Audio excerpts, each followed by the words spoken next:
This is another kitchen counter conversation. I am actually, though, at the beach visiting my daughter after the hurricane for a few days, and I thought this would be a great kitchen counter and place to make deodorant with you. So I wanted to go ahead and just go over the recipe that that I shared, that I found online, 14, 15 years ago, and just how you can easily tweak it. It's not hard. I think we get caught up sometimes when we're making bread, like when I make sourdough. I used to think it was so complicated, or I was intimidated to do it, and it's really, I think we overcomplicate it sometimes. And if we're just ease into being flexible, I'll show you how easy it is to tweak some of these recipes. So what we're going to do is what I have here is, if you don't have a double boiler, it's so easy. This is kind of how I started in my kitchen when I didn't have one, was just a pot with water, like enough to boil and create steam. And you can literally just use like a stainless steel bowl if you don't have a double boiler. That's, again, how I started in the beginning, and so easy to do. So basically, you're just going to start heating up your water. And while that's heating up, we can chat about, baking soda and baking soda free.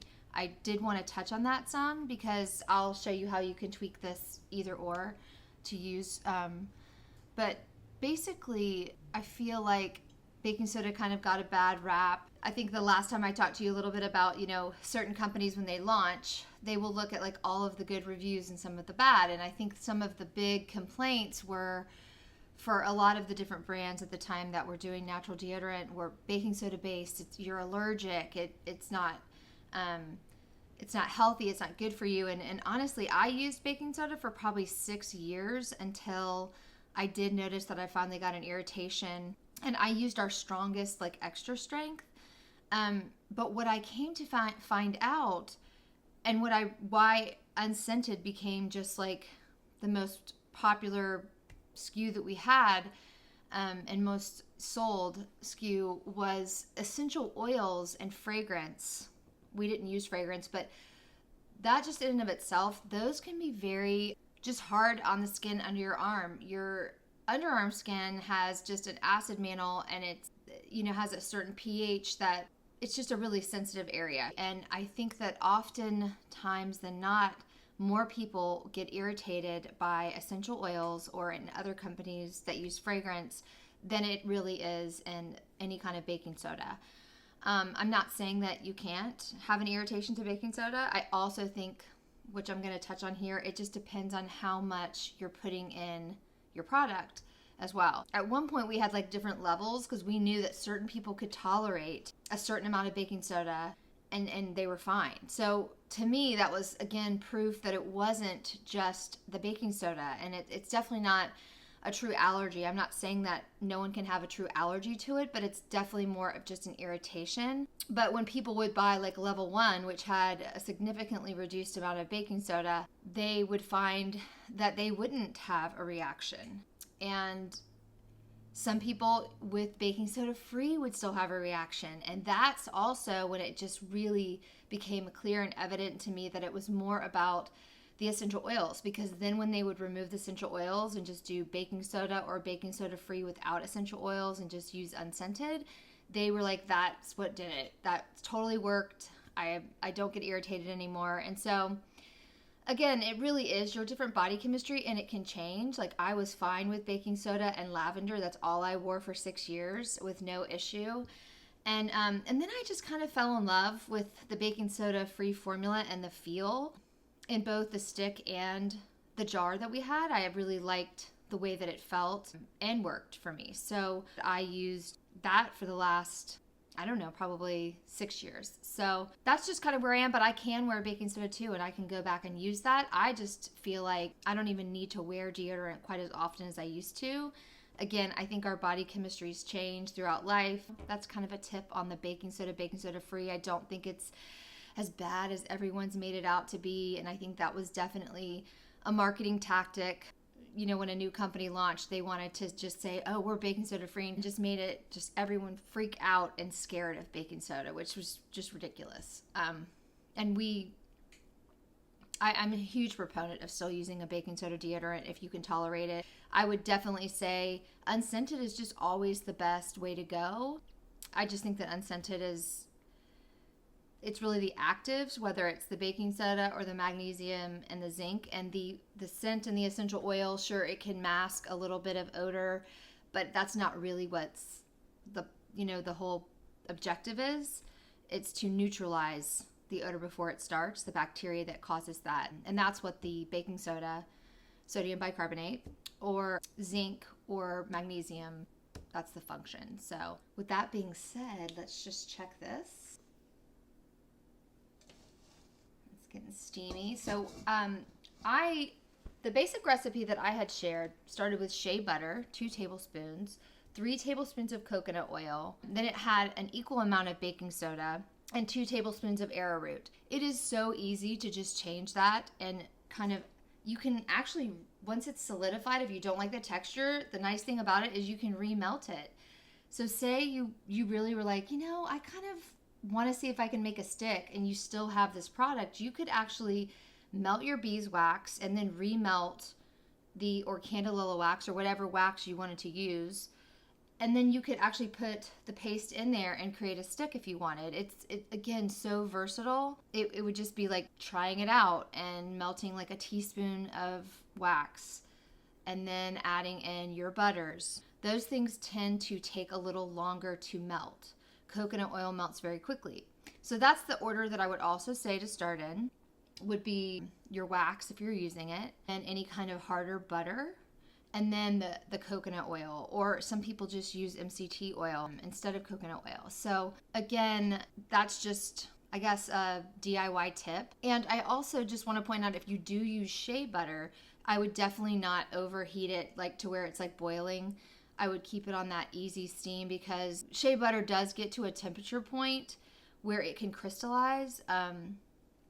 So we had to be very, very careful when we were making large batches that we kept the temperature to a certain temperature, so the shea butter would not crystallize, even though it would be effective and it would totally fine and it would still work. It kind of gave it a little bit of a crystallization or a little bit of a grittier texture. I don't have shea butter with me. I actually have organic coconut oil and I have tallow, and I'm kind of getting into the tallow thing right now myself for my skin, and I just thought, well, tallow is very similar to shea butter. It's kind of a harder kind of oil, and so that's what I'm going to use, what I have, and that's kind of what I'm going to do. And I have baking soda and I have arrowroot powder. I'm not using wax in this one. I'm just going to make a paste, but again, if you want to make a stick, just add in like a teaspoon to 2 teaspoons of wax. And again, if it's not what you're looking for in the consistency you want, you can always melt it back down. You could melt some extra wax separately, and then you could add it in there and just kind of mess with it. Okay, so in full transparency, I actually deleted the video of where I made the product. So I'm going to remake the product, but I've already poured it and it's in the freezer setting. So let's just redo this. Basically what I do is, I think I'd already said, I just get this water in a pan like this with a bowl. I fill it up probably a quarter of the way just to create some steam.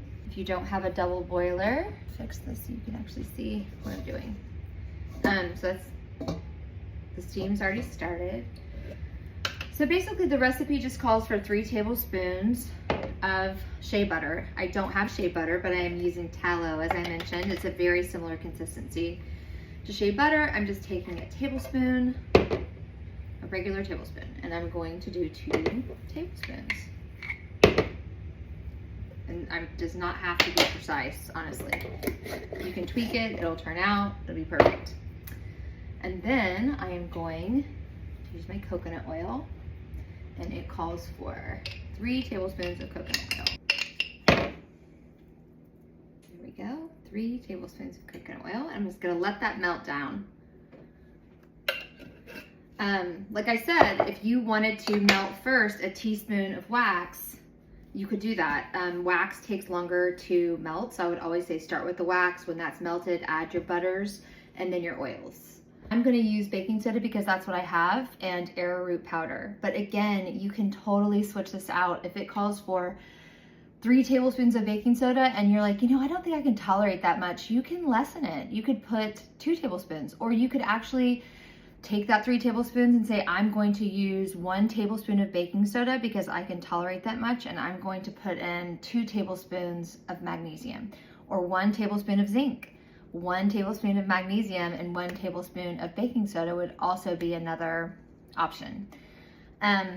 Or you could eliminate the baking soda altogether and just use magnesium, or a combination of magnesium and zinc. And then basically the arrowroot powder that we'll be putting in helps to not only make the texture, you could use tapioca, you could use arrowroot, you could use cornstarch. It's more of like a thickener, and I think arrowroot just makes a really nice feel on the skin and texture. So that's why I just choose to use that. And I also cook gluten-free meals with arrowroot, so I typically just have that on hand. But the other nice benefit of, arrowroot or even tapioca would be, it actually does kind of help absorb the moisture if you are starting to sweat. So it does kind of help with that as well in the product as a benefit with your deodorant. I just use a whisk as well. So you just want to get these melted.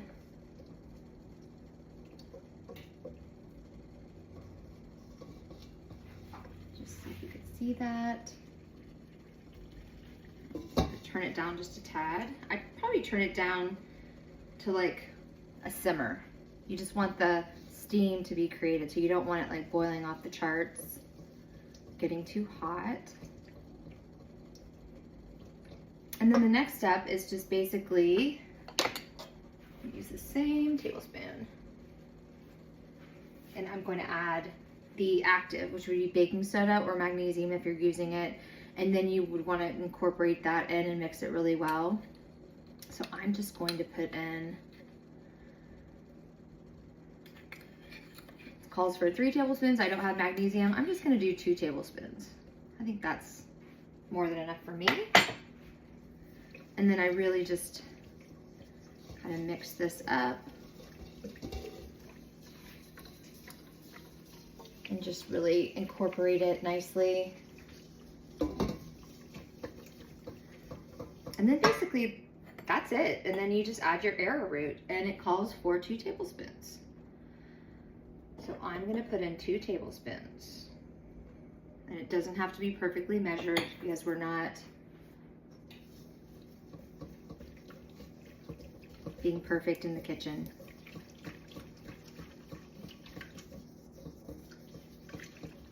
At this point, you would add your essential oils if you were going to use essential oils. Again, I think unscented is great, and that's what I'm gonna do. But if you want to add essential oils, I would say like probably 10 drops to this amount of a recipe.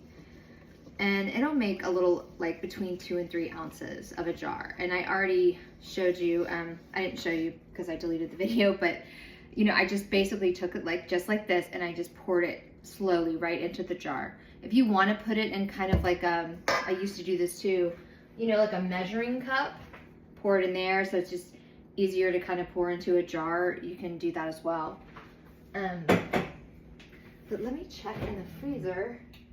And so yeah, so it definitely has not set all the way, but the reason I put it in the freezer is so the oils and the powders will not separate, and then you have like a bunch of oil on top and you're not getting any of the powders. So I like to put it in the fridge or the freezer to set, and then you'll see that in a little while it will be like a paste. Okay, it's been about probably 20 or 30 minutes, and it definitely is at the consistency that is great. I'm gonna take it out of the freezer and show you how it turned out. But as you can see, it's actually kind of hard now because it's been in the freezer. But it's going to, if you leave it at room temperature, it's going to end up turning into like a really nice paste. But those butters and oil solidified, all of the powders evenly distributed. So I would just leave it out now at room temperature, and you can just kind of see how it's going to change. So this is how you do it. And I hope that was super helpful.